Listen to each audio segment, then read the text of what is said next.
여러분은 오늘 아침 무엇을 드셨습니까? 혹시 뜨거운 국에 밥을 말고 김치나 장아찌를 곁들여 후루룩 드시지는 않으셨나요? 입맛이 없을 때도 잘 넘어가고 속이 따뜻해지는 것 같아서 수십 년 동안 같은 방식으로 아침을 드셔온 분들이 많습니다. 나는 기름진 고기도 별로 안 먹고 술도 자주 안 마시니까 혈관은 괜찮겠지. 이렇게 생각하실 수도 있습니다. 그런데 정말 조심해야 할 것은 눈에 보이는 기름 덩어리만이 아닙니다. 매일 반복되는 짠 국물, 너무 부드럽게 넘어가는 흰쌀밥, 부족한 물, 식후에 바로 앉거나 눕는 습관이 겹치면 혈액이 끈적해지고 혈관벽이 서서히 상하는 환경이 만들어질 수 있습니다. 물론 국 한 그릇을 먹었다고 바로 혈전, 즉 피떡이 생긴다는 뜻은 절대 아닙니다. 특정 음식 하나가 모든 혈전의 원인이라는 말도 아닙니다. 하지만 60세 이후에는 작은 습관이 오랫동안 쌓였을 때 결과가 달라질 수 있습니다. 젊을 때는 별 문제 없이 지나가던 식사가 혈압과 혈당이 높아지고 활동량이 줄어든 뒤에는 혈관에 더 큰 부담이 될 수 있기 때문입니다. 더 무서운 점은 혈전이 자라는 동안 아무런 통증도 없을 수 있다는 거예요. 가슴이 아프지도 않고 머리가 깨질 듯 아프지도 않고 다리가 심하게 붓지도 않는데 혈관 속에서는 이미 위험한 변화가 진행될 수 있습니다. 그러다가 어느 날 갑자기 한쪽 팔에 힘이 빠지거나 말이 어눌해지거나 숨이 가빠지거나 한쪽 종아리가 붓고 뜨거워질 수 있습니다.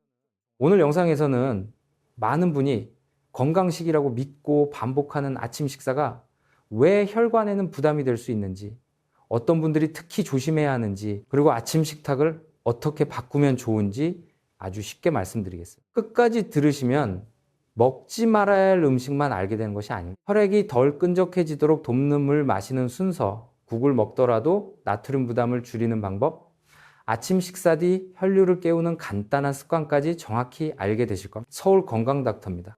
진료실에서 중장년 환자분들과 이야기를 나누다 보면 이런 말을 자주 듣습니다. 선생님, 저는 아침을 거르지 않습니다. 매일 밥하고 국을 꼭 챙겨 먹어요.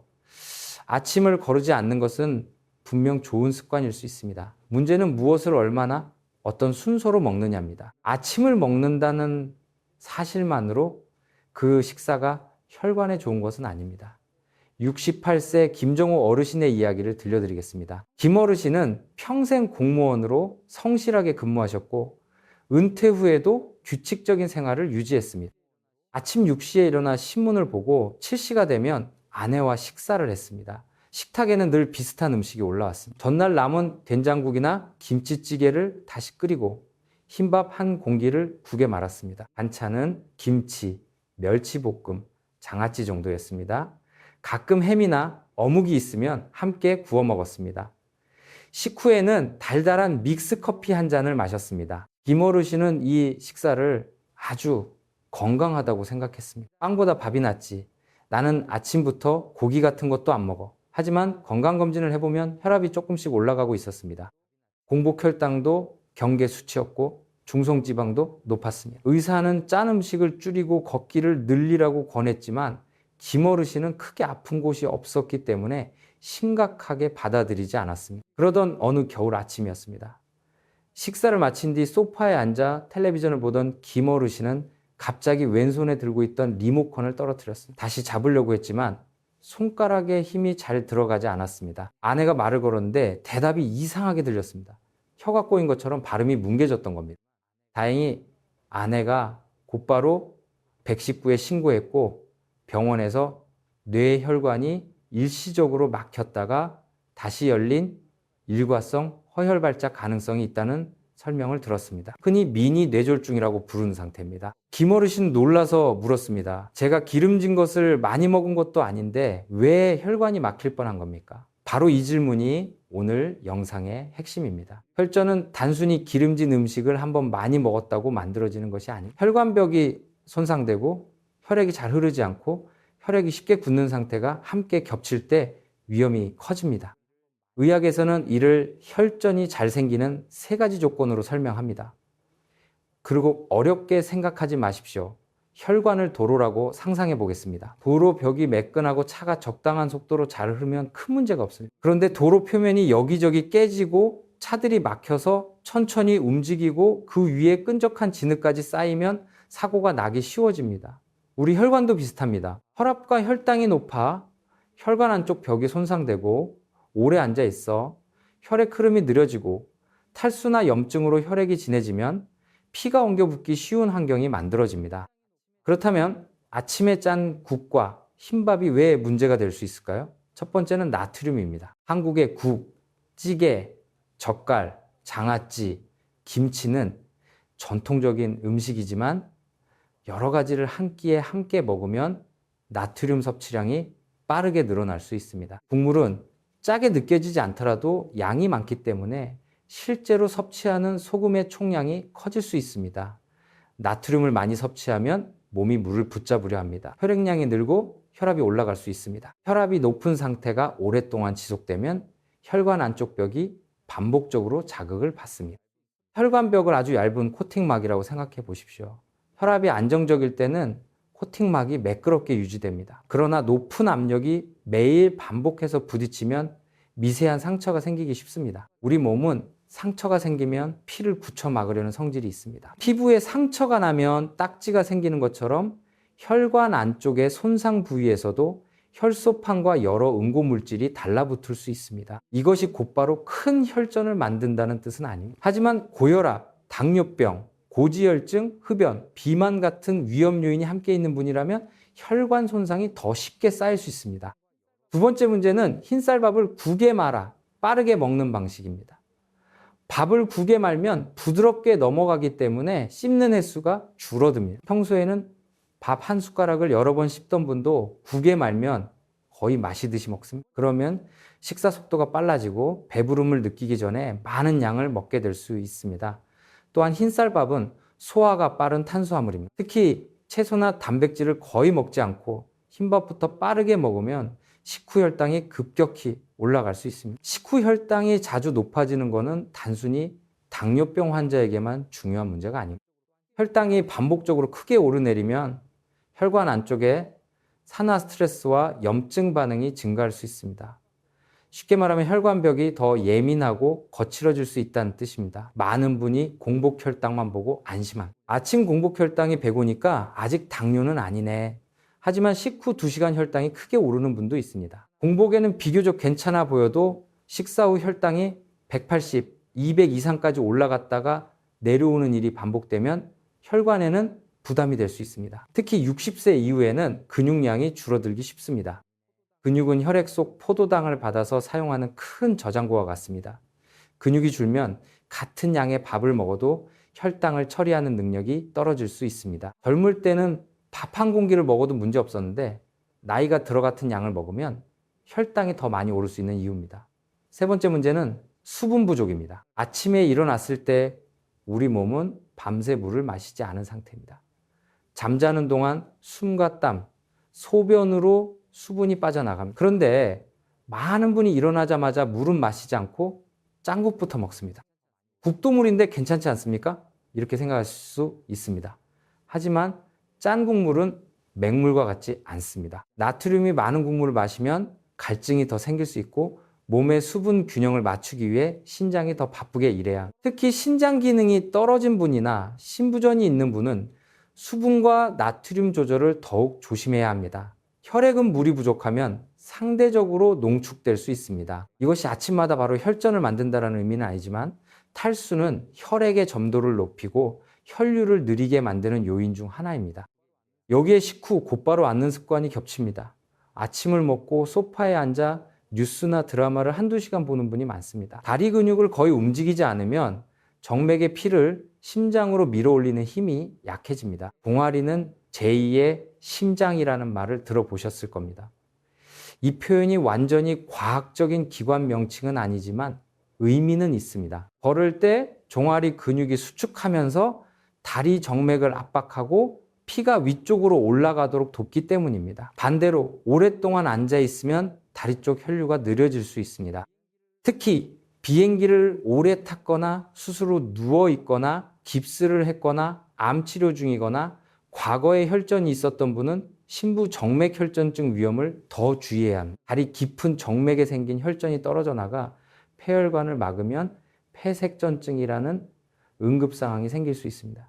여기서 중요한 사실이 있습니다. 혈전에는 한 종류만 있는 것이 아닙니다. 동맥에 생기는 혈전과 정맥에 생기는 혈전은 발생 과정과 위험 요인이 조금 다릅니다. 동맥혈전은 동맥경화로 좁아지고 손상된 혈관에서 잘 생기며 심근경색이나 뇌경색과 관련이 있습니다. 정맥혈전은 혈액이 천천히 흐르거나 오랫동안 움직이지 않을 때 위험이 커지며 심부정맥혈전증과 폐색전증으로 이어질 수 있습니다. 따라서 이 음식을 먹으면 혈전이 생긴다 또는 이 음식만 먹으면 혈전이 녹는다는 식의 표현은 정확하지 않습니다. 혈전은 여러 조건이 겹쳐 생깁니다. 그럼에도 아침 식사가 중요한 이유는 매일 반복되기 때문입니다. 명절에 한 번 짠 음식을 먹는 것보다 1년 365일 거의 같은 짠 국물과 흰밥을 빠르게 먹고 움직이지 않는 습관이 혈압, 혈당, 체중, 혈관 건강에 더 큰 영향을 줄 수 있습니다. 그렇다면 많은 분이 아침에 먹는 음식 중 특별히 주의해야 할 조합은 무엇일까요? 첫째, 국에 밥을 말고 김치와 장아찌를 함께 먹는 조합입니다. 된장국 한 가지 자체가 나쁜 것은 아닙니다. 된장에는 콩에서 온 영양소가 있고 국 안에 두부나 채소가 충분히 들어갈 수도 있습니다. 문제는 국물을 많이 마시고 김치와 장아찌, 젓갈까지 곁들이는 것입니다. 짠 음식이 겹치면서 나트륨 섭취가 늘어납니다. 둘째, 햄이나 소시지, 베이컨, 어묵을 자주 곁들이는 조합입니다.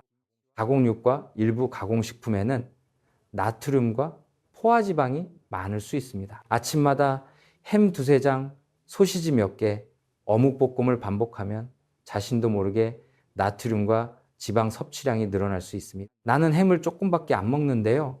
양이 적더라도 다른 반찬이 짜면 전체 식사의 나트륨은 높아질 수 있습니다. 음식 하나만 보지 말고 식탁 전체를 봐야 합니다. 셋째, 흰죽에 짠 반찬을 먹는 조합입니다. 죽은 속이 편하고 소화가 잘 된다는 장점이 있습니다. 치아가 좋지 않거나 질병 회복 중인 분에게 도움이 될 수 있습니다.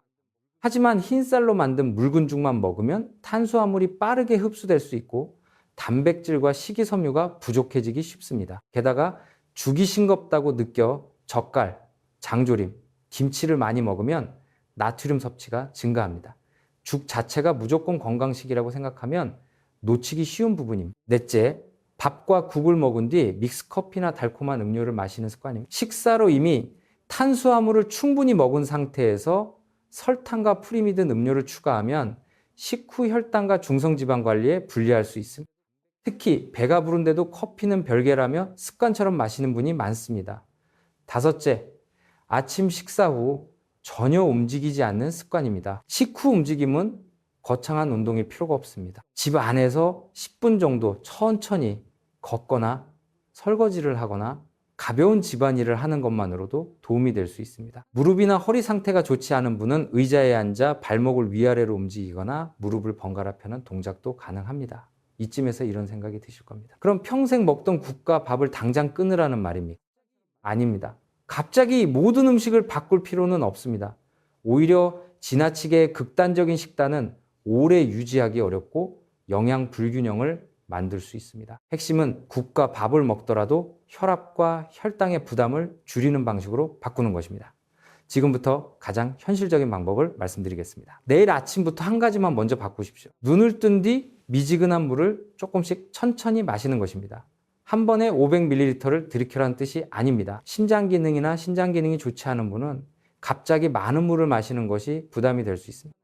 일반적으로 수분 제한을 받지 않는 분이라면 작은 컵 한 잔 정도를 천천히 마시고 몸 상태를 살피는 방법이 무난합니다. 물을 마신 뒤 바로 식사하지 않아도 됩니다. 세수를 하고 가벼운 스트레칭을 하고 아침 준비를 하는 동안 몸이 천천히 깨어나도록 두십시오. 그 다음 식탁에서는 국물보다 건더기를 먼저 보십시오. 국에 두부, 버섯, 무, 배추, 애호박, 콩나물, 미역 같은 건더기가 충분하다면 건더기를 중심으로 드십시오. 국물은 숟가락으로 계속 떠먹기보다 양을 정해두는 것이 좋습니다. 처음부터 국그릇을 가득 채우지 마십시오. 작은 그릇에 덜어 먹으면 국물 섭취량을 줄이기 쉽습니다. 또 한 가지 방법은 국을 끓일 때 처음부터 싱겁게 만드는 것입니다. 싱거우면 맛이 없어서 못 먹습니다. 처음에는 그렇게 느낄 수 있습니다. 혀는 강한 짠맛에 익숙해져 있기 때문입니다. 하지만 간을 한 번에 크게 줄이지 말고 조금씩 줄이면 몇 주 뒤에는 이전 음식이 너무 짜게 느껴질 수 있습니다. 소금과 간장을 줄인 대신 대파, 마늘, 양파, 후추, 들깨가루, 식초, 레몬즙 같은 재료를 활용하면 맛이 밋밋하지 않게 느껴질 수 있습니다. 다만 개인의 위장 상태와 질환에 따라 자극적인 양념은 조절해야 합니다. 국을 끓인 뒤 간을 맞출 때도 주의가 필요합니다. 뜨거운 음식은 짠맛을 덜 느끼게 할 수 있습니다. 아주 뜨거운 상태에서 간을 맞추면 식었을 때 더 짜게 느껴질 수 있습니다. 조금 식힌 뒤 맛을 보고 간을 최소화하는 방법도 좋습니다. 밥의 양도 살펴야 합니다. 많은 분이 밥 한 공기는 먹어야 힘이 난다고 생각합니다. 하지만 필요한 밥의 양은 활동량, 체중, 근육량, 당뇨병 여부에 따라 다릅니다. 하루 종일 앉아있는 분과 바칠이나 육체 활동을 많이 하는 분이 같은 양을 먹을 필요는 없습니다. 식후 혈당이 높거나 체중을 줄여야 하는 분은 밥을 조금 덜고 단백질과 채소를 늘리는 편이 도움이 될 수 있습니다. 밥을 줄일 때는 무작정 굶지 마십시오. 밥만 줄이고 반찬도 거의 먹지 않으면 점심 전에 배가 고파가거나 빵을 찾게 됩니다. 따라서 밥의 일부를 줄인 자리에 달걀, 두부, 생선, 닭고기, 콩 같은 단백질과 채소를 채워야 합니다. 여기서 달걀을 걱정하는 분이 많습니다. 달걀을 먹으면 콜레스테롤이 올라 혈전이 생기지 않습니까? 달걀 하나만을 혈전의 직접적인 원인으로 볼 수는 없습니다. 대부분의 사람에게는 전체 식사, 패턴, 포화지방 섭취, 체중, 운동, 흡연, 당뇨병 관리 등이 더 중요합니다. 다만 고지혈증 치료를 받고 있거나 심혈관 질환이 있는 분은 자신의 검사 수치와 식단을 담당 의료진과 상의하는 것이 좋습니다. 아침 식사 순서도 바꿔보십시오. 채소나 단백질 반찬을 먼저 조금 먹고 밥을 천천히 먹는 방식입니다. 밥을 국에 전부 말지 말고 따로 떠서 충분히 씹으십시오. 한 숟가락을 입에 넣은 뒤 바로 다음 숟가락을 준비하지 말고 입안에 음식을 삼킨 다음 천천히 드십시오. 식사 시간을 최소 15분에서 20분 정도 확보하면 좋습니다. 너무 빨리 먹으면 포만감을 느끼기 전에 과식할 가능성이 커집니다. 그렇다면 아침 식탁을 실제로 어떻게 구성하면 좋을까요? 예를 들어 작은 공기에 밥, 두부와 채소가 많이 들어간 싱거운 된장국, 나물 한두 가지, 구운 생선 한 토막 정도로 구성할 수 있습니다. 이때 김치까지 먹는다면 국물은 더 적게 드시는 것이 좋습니다. 또는 잡곡을 소량 섞은 밥과 달걀찜, 데친 채소, 무염 또는 저염김을 곁들일 수 있습니다. 잡곡은 식이섬유 섭취에 도움이 될 수 있지만 소화 기능이 약하거나 신장 질환이 있는 분에게 항상 적합한 것은 아닙니다. 칼륨과 인을 제한해야 하는 분은 잡곡, 콩, 채소의 종류와 양을 의료진이나 임상영양사와 상의해야 합니다. 죽을 좋아한다면 흰죽만 드시기보다 달걀, 두부, 잘게 찢은 닭고기, 버섯, 애호박 등을 넣어 영양 균형을 맞출 수 있습니다. 간은 약하게 하고 젓갈과 장조림 대신 부드러운 단백질 반찬을 곁들이십시오. 입맛이 없는 날에는 무가당 플레인 요구르트와 견과류 소량, 삶은 달걀, 과일 조금을 먹을 수도 있습니다. 다만 당뇨병이 있는 분은 과일의 종류와 양을 조절해야 하고 견과류는 열량이 높기 때문에 한 줌씩 계속 먹는 것은 피해야 합니다. 무엇을 먹느냐만큼 중요한 것이 먹고 난 뒤입니다. 식사가 끝났다고 바로 소파로 가지 마십시오. 접시를 정리하고 집안을 천천히 걷고 창문을 열고 가볍게 몸을 움직여 보십시오. 식후 10분 걷기를 하루 3번 하는 방식은 한 번에 긴 운동을 하기 어려운 분에게 현실적인 방법이 될 수 있습니다. 단, 가슴 통증이나 심한 숨참, 어지럼증이 있거나 최근 심장질환 진단을 받은 분은 운동 강도를 담당 의사와 상의해야 합니다. 걷기 어려운 분은 의자에 앉아 발목 펌프 운동을 해보십시오. 발뒤꿈치를 바닥에 둔 채 발가락을 들어 올렸다 내리고 이번에는 발가락을 바닥에 둔 채 발뒤꿈치를 들어 올립니다. 천천히 반복하면 종아리 근육이 움직이는 것을 느낄 수 있습니다. 무릎을 번갈아 가슴 쪽으로 조금 들어 올리는 동작도 좋습니다. 통증이 생기면 멈추고 허리나 무릎 수술을 받은 분은 재활치료사의 지시에 따르십시오. 이제 혈전 위험이 특히 높은 분들을 살펴보겠습니다. 첫째, 과거에 뇌경색, 심근경색, 심부정맥혈전증, 폐색전증을 겪은 분입니다. 이런 분은 일반인보다 재발 위험 관리가 더 중요합니다. 의사가 처방한 항혈소판제나 항응고제를 임의로 중단하면 안 됩니다. 멍이 잘 든다고, 코피가 난다고, 인터넷에서 음식 정보를 봤다고 약을 끊어서는 안 됩니다. 둘째, 심방세동이 있는 분입니다. 심방세동은 심장이 불규칙하게 뛰는 부정맥입니다. 심장 안에서 피가 고이면서 혈전이 생길 수 있고 이 혈전이 뇌혈관으로 이동하면 뇌졸중을 일으킬 수 있습니다. 심방세동 환자가 아침 식사만 바꾼다고 혈전 위험이 해결되는 것은 아닙니다. 의사가 항응고제를 처방했다면 정확히 복용해야 합니다. 음식은 치료를 대신하는 것이 아니라 치료를 보조하는 생활관리입니다.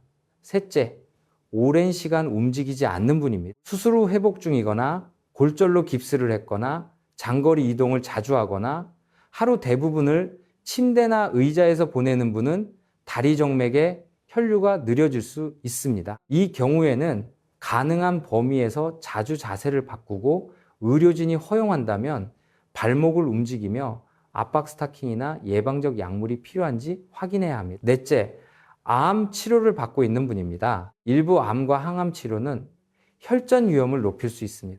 한쪽 다리가 갑자기 붓거나 이유 없이 숨이 차거나 가슴이 아프면 단순한 피로나 부종으로 넘기지 말고 즉시 의료기관에 연락해야 합니다. 다섯째, 고혈압, 당뇨병, 고지혈증, 비만이 함께 있는 분입니다. 한 가지 위험 요인만 있을 때보다 여러 요인이 겹칠수록 혈관 부담이 커질 수 있습니다. 이런 분에게 아침에 짠 국물과 많은 흰밥, 달콤한 커피는 단순한 취향의 문제가 아니라 매일 반복되는 위험 요인이 될 수 있습니다. 여섯째, 담배를 피우는 분입니다. 흡연은 혈관을 수축시키고 혈관 안쪽을 손상시키며 혈소판이 쉽게 달라붙는 환경을 만들 수 있습니다. 좋은 음식을 몇 가지 더 먹는 것보다 금연이 훨씬 중요한 경우가 많습니다. 담배를 줄이기만 해도 되지 않습니까?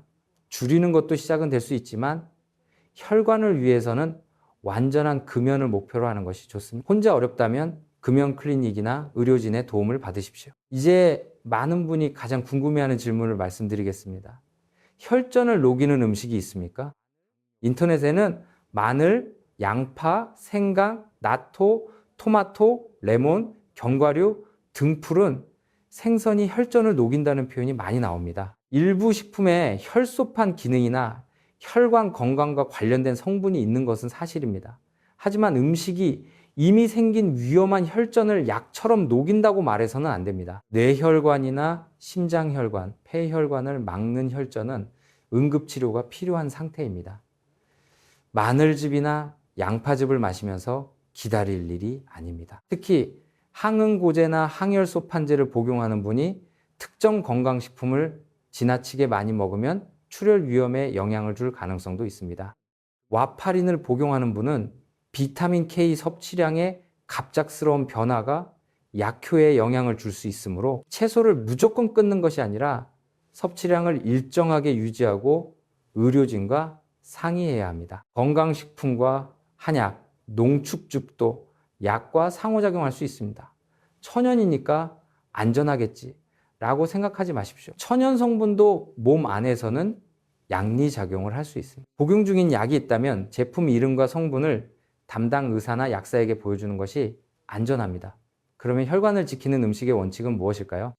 특별한 한 가지 음식보다 전체 식사 패턴이 중요합니다. 채소와 해조류, 콩류를 적절히 먹고 생선이나 두부, 달걀, 살코기 등으로 단백질을 보충하며 정제된 탄수화물과 가공육, 지나치게 짠 음식을 줄이는 것입니다. 기름도 전부 피할 필요는 없습니다. 들기름, 참기름, 견과류, 생선 등에 들어있는 지방은 적당량 섭취할 수 있습니다. 하지만 건강한 기름도 많이 먹으면 열량이 높아집니다. 숟가락으로 여러 번 붓는 습관은 피하는 것이 좋습니다. 과일도 건강에 좋은 식품이지만 무제한으로 먹는 것은 아닙니다.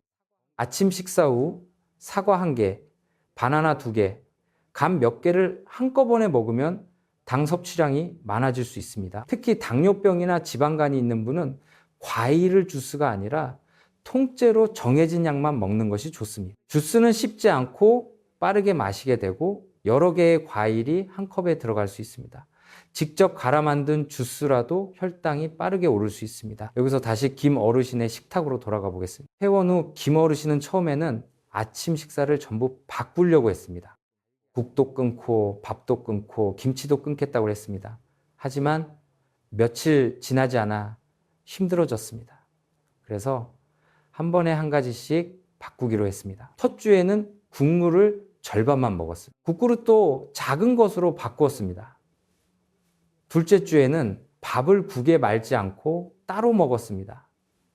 밥의 양을 조금 줄이고 두부와 달걀을 추가했습니다. 셋째 주에는 식후 믹스커피를 매일 마시지 않고 무가당차나 물로 바꾸었습니다. 넷째 주에는 아침 식사 뒤 아내와 아파트 복도를 10분씩 걸었습니다. 처음에는 변화가 너무 작아 보였습니다. 하지만 석 달이 지나자 체중이 조금 줄고 혈압이 안정되기 시작했습니다. 무엇보다 김 어르신은 식사 후 몸이 덜 무겁고 졸음이 줄었다고 말했습니다. 이 이야기에서 기억해야 할 것은 완벽한 식단이 아닙니다. 매일 실천할 수 있는 작은 변화입니다. 아무리 좋은 식단이라도 사흘 만에 포기하면 도움이 되기 어렵습니다. 반대로 국물 2숟가락을 덜 먹고 밥을 조금 천천히 씹고 식후 10분 움직이는 습관을 몇 달간 유지하면 혈압과 혈당, 체중 관리에 의미 있는 변화가 생길 수 있습니다. 그런데 여기서 놓치면 안 되는 위험 신호가 있습니다. 생활 습관을 바꾸는 것도 중요하지만 혈전이 의심되는 증상이 나타났을 때는 시간을 지체하지 않는 것이 더 중요합니다. 먼저 뇌졸중 신호입니다. 갑자기 한쪽 얼굴이 처지거나 한쪽 팔과 다리에 힘이 빠지거나 감각이 둔해질 때 말이 어눌해지거나 상대의 말을 이해하기 어려울 때는 즉시 119에 연락해야 합니다. 잠깐 좋아졌다고 안심하지 마십시오. 증상이 몇 분 뒤 사라져도 일과성 허혈 발작일 수 있습니다. 이는 앞으로 더 큰 뇌졸중이 올 수 있다는 경고 신호일 수 있습니다. 조금 쉬면 괜찮아지겠지. 체했나 보다. 침을 맞고 보자. 이렇게 시간을 보내면 치료 기회를 놓칠 수 있습니다. 뇌졸중은 시간이 뇌입니다. 빠르게 치료할수록 살릴 수 있는 뇌세포가 많아집니다. 심근경색 신호도 알아두십시오. 가슴 한가운데가 쥐어짜듯 아프거나 무거운 돌이 눌리는 것처럼 답답하거나 통증이 왼쪽 팔과 어깨, 턱 등으로 퍼질 수 있습니다. 식은땀, 구역질, 숨참이 동반되기도 합니다. 당뇨병 환자나 고령자는 전형적인 가슴 통증이 뚜렷하지 않을 수 있습니다. 갑자기 심하게 숨이 차거나 이유 없이 식은땀이 나거나 평소와 다른 극심한 피로가 나타날 수도 있습니다. 이런 상황에서 소화제를 먹고 기다려서는 안 됩니다. 즉시 응급의료기관의 도움을 받아야 합니다. 심부정맥 혈전증은 한쪽 다리에 나타나는 경우가 많습니다. 한쪽 종아리나 허벅지가 갑자기 붓고 피부가 붉어지거나 따뜻해지며 눌렀을 때 통증이 있을 수 있습니다. 양쪽 다리가 오랫동안 비슷하게 붓는 일반적인 부종과 달리 한쪽이 갑자기 심하게 붓는다면 더 주의해야 합니다. 다리를 강하게 주무르거나 마사지하지 마십시오. 혈전이 의심되는 상황에서는 먼저 의료기관의 평가를 받아야 합니다. 회색전증은 갑작스러운 숨참, 숨 쉴 때 심해지는 가슴 통증, 빠른 맥박, 어지럼증, 실신, 피 섞인 기침 등으로 나타날 수 있습니다. 증상이 심하면 즉시 119를 불러야 합니다. 이제 아침마다 스스로 확인할 수 있는 간단한 점검을 알려드리겠습니다. 일어났을 때 입이 심하게 마르는지 살펴보십시오. 밤새 코골이나 수면 무호흡이 있거나 수분이 부족할 수 있습니다. 한쪽 다리만 평소보다 붓지는 않았는지 보십시오. 양말 자국이 한쪽에만 유난히 깊게 남거나 종아리 둘레가 차이 나는지 확인할 수 있습니다. 그렇다고 매일 불안하게 줄자로 재라는 뜻은 아닙니다. 갑작스럽고 뚜렷한 변화가 있는지 관찰하라는 의미입니다. 맥박도 가끔 확인해 보십시오. 편안히 앉아 손목에 맥박을 만졌을 때 박동이 지나치게 불규칙하거나 이유 없이 매우 빠르게 뛰는 느낌이 반복되면 진료를 받아보는 것이 좋습니다. 가정용 혈압계 중에는 불규칙 맥박 표시가 나오는 제품도 있습니다. 혈압은 아침 식사와 약을 먹기 전 화장실을 다녀온 뒤 5분 정도 편안히 앉아 측정하는 방법이 흔히 권장됩니다. 다만 개인의 상태에 따라 측정 시간은 달라질 수 있으므로 담당 의료진의 지침을 따르십시오. 한번 높게 나왔다고 공포에 빠질 필요는 없습니다. 반대로 한번 정상이라고 계속 안심해서도 안 됩니다. 같은 조건에서 여러 날 기록한 평균이 더 중요합니다. 혈압을 잴 때는 등을 의자에 기대고 발을 바닥에 두며 팔을 심장 높이로 올려놓으십시오. 측정 직전에는 대화하지 말고 커피나 담배, 운동 직후 측정은 피하는 것이 좋습니다. 당뇨병이 있는 분은 의사의 지시에 따라 공복 혈당뿐 아니라 식후 혈당도 확인할 수 있습니다. 아침 식단을 바꾸기 전과 바꾼 후 수치를 비교하면 어떤 음식과 양이 자신에게 맞는지 이해하는 데 도움이 됩니다. 하지만 수치에만 집착하지 마십시오. 매일 숫자가 조금 달라지는 것은 자연스러운 일입니다. 중요한 것은 장기적인 흐름과 당화 혈색소, 콜레스테롤, 신장 기능 등 전체 상태입니다. 혈액이 끈적한지 검사 한 번으로 알 수 있습니까? 많은 분이 이렇게 묻습니다. 일반 건강검진에서 혈액이 끈적하다는 표현을 하나의 숫자로 정확히 판단하는 검사는 보통 없습니다. 혈소판 수치, 혈색소, 혈당, 지질, 염증 수치, 신장 기능 등 여러 결과와 개인의 증상, 병력, 약물, 생활 습관을 함께 봐야 합니다. 특정 혈전이 의심되면 초음파, CT, MRI, 심전도, 혈액 검사 등을 상황에 따라 시행할 수 있습니다. 검사 종류는 의사가 증상과 위험도를 보고 결정합니다. 검사도 없이 나는 혈액이 끈적하니까 아스피린을 먹어야겠다고 판단하면 안 됩니다. 아스피린은 일부 환자의 심내 혈관 질환 예방에 도움이 될 수 있지만 모든 사람이 먹어야 하는 약은 아닙니다. 위장관 출혈이나 뇌출혈 위험이 있을 수 있기 때문에 반드시 의사의 판단이 필요합니다. 주변 사람이 먹는다고 따라 먹지 마십시오. 같은 나이여도 과거 병력, 출혈 위험, 복용 약물이 다릅니다. 이미 항응고제를 먹는 사람이 아스피린이나 진통소염제를 임의로 추가하면 출혈 위험이 커질 수 있습니다. 아침 식사와 약 복용의 관계도 중요합니다. 혈압약, 당뇨약, 항응고제는 종류마다 복용 시간이 다를 수 있습니다. 어떤 약은 식사와 관계없이 먹고 어떤 약은 음식과 함께 먹어야 하며 어떤 약은 공복에 복용해야 합니다. 약 봉투에 적힌 지시를 따르고 헷갈리면 약사나 처방한 의료기관에 확인하십시오. 인터넷 영상만 보고 복용 시간을 바꾸지 마십시오. 특히 이뇨제를 복용하는 분은 수분 섭취를 무조건 늘리는 것이 정답이 아닙니다. 신부전, 신장질환, 간질환이 있는 분은 의료진이 수분 섭취량을 제한할 수 있습니다.